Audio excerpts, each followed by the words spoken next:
All right, let's jump right into today's explainer. We are diving headfirst into a truly unique case study. We're taking the wildly unpredictable, highly kinetic world of an original slapstick cartoon and analyzing it through the structured lens of behavioral dynamics. Have you ever wondered why a character slipping on a banana peel is just universally funny? Or why an over-engineered trap always fails exactly when it's supposed to work? Today, we're unpacking a completely original, funny cartoon story to map out the anatomy of a joke. We'll break down the unique characters, the imaginative situations, and the ridiculous physics that make visual humor so appealing and, honestly, kind of relatable to the tension in our own lives. To make sense of all this animated madness, we're going to break this story down into 5 logical phases. Number 1, meeting Barnaby and Pip. 2, the Great Button Heist. 3, Operation Get It Back. 4, the absurd trap backfiring. And finally, number 5, a surprising resolution. So, let's kick things off with Phase 1, meet Barnaby and Pip.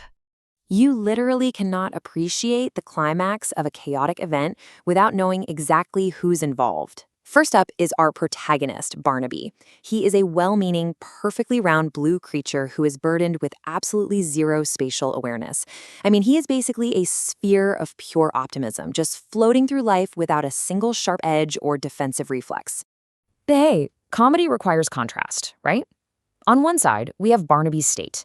Calm, optimistic, soft-lit, just peacefully existing. But on the other side, we have Pip. Pip is this hyperactive, vibrating yellow fuzzball of absolute mischief. It's like having static potential energy facing off against pure, kinetic chaos. They simply cannot exist in the same space without a highly volatile reaction. Which brings us perfectly into Phase 2. The Great Button Heist, where the peaceful habitat is completely disrupted. Right before the inciting incident, Barnaby's mindset is completely dominated by his absolute prized possession. We're talking 99% of his brainpower focused on a giant, shiny red button. That leaves a measly 1% allocated to his peripheral vision. And let's be real, allocating that much cognitive load to just admiring a shiny object, it leaves you entirely vulnerable to a hyperactive theft. He was basically begging the universe to intervene. And oh, it absolutely does. Yoink! In a flash of yellow and a massive cloud of dust, Pip strikes. This initiates our central conflict. The audacity, the speed, the pure slapstick perfection of the steal, it's just brilliant. It's the exact moment the static, peaceful world completely shatters into energetic cartoon chaos. 0. That is exactly the number of seconds it took for Pip to completely ruin Barnaby's perfect, peaceful afternoon. No build-up, no warning, no polite tap on the shoulder, just instant, unadulterated disruption. It is an absolute masterclass in comedic timing. Now we roll right into Phase 3, Operation Get It Back. Let's see how a wildly uncoordinated creature reacts to this kind of violation. Barnaby drafts this incredibly convoluted 4-step process to reclaim his button with some real ACME-style retaliation. Step 1, place a banana peel for bait, a time-tested classic maneuver. Step 2, rig a complex pulley system.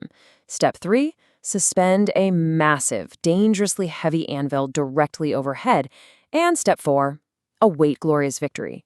It's the kind of plan that looks absolutely flawless on paper, as long as you completely ignore the laws of physics and your own physical limitations. Let's actually look at the logistics of this trap for a second. The rope, it's cheap and frayed. The anvil is massively heavy and dangerously unstable.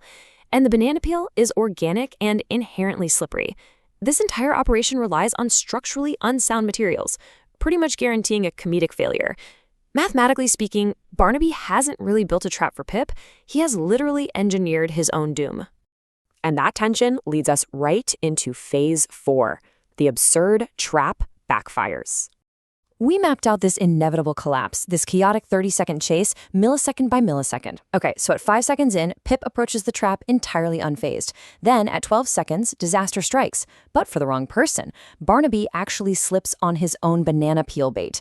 At 15 seconds, the sheer force of his fall triggers the anvil to drop onto the opposite end of the pulley, turning the entire mechanism into a catapult that launches Barnaby skyward. And by the 30-second mark, Pip has secured the shiny red button and is casually eating a snack while watching Barnaby totally defy gravity. The emotional metrics during this whole sequence are fascinating to look at. Barnaby's soot-covered frustration level just shoots completely through the roof, while Pip is experiencing pure, unadulterated amusement. This staggering inverse relationship, where Barnaby's skyrocketing frustration perfectly matches Pip's soaring delight, is essentially the fundamental equation of visual humor, playing out right in front of us.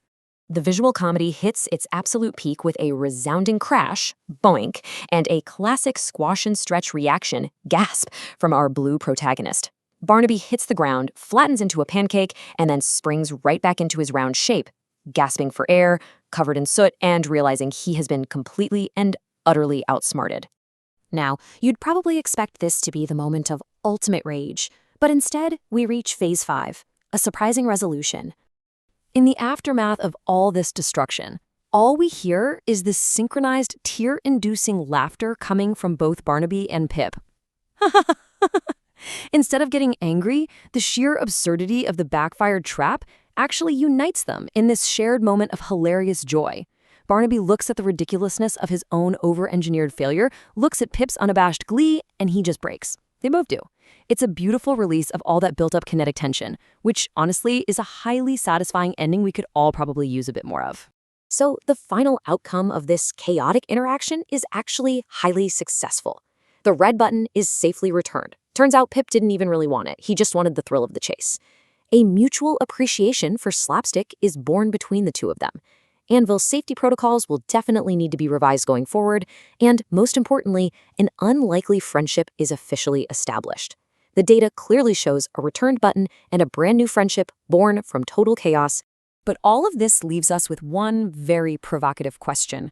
What exactly will Pip steal tomorrow? I mean, sure, the button is safe today, and a friendship has been formed. But with Pip's track record as a vibrating yellow fuzzball of mischief, you really have to wonder what beautifully animated chaos tomorrow will bring. Thank you so much for joining me for this explainer. I hope it gave you a brand new appreciation for the absolute genius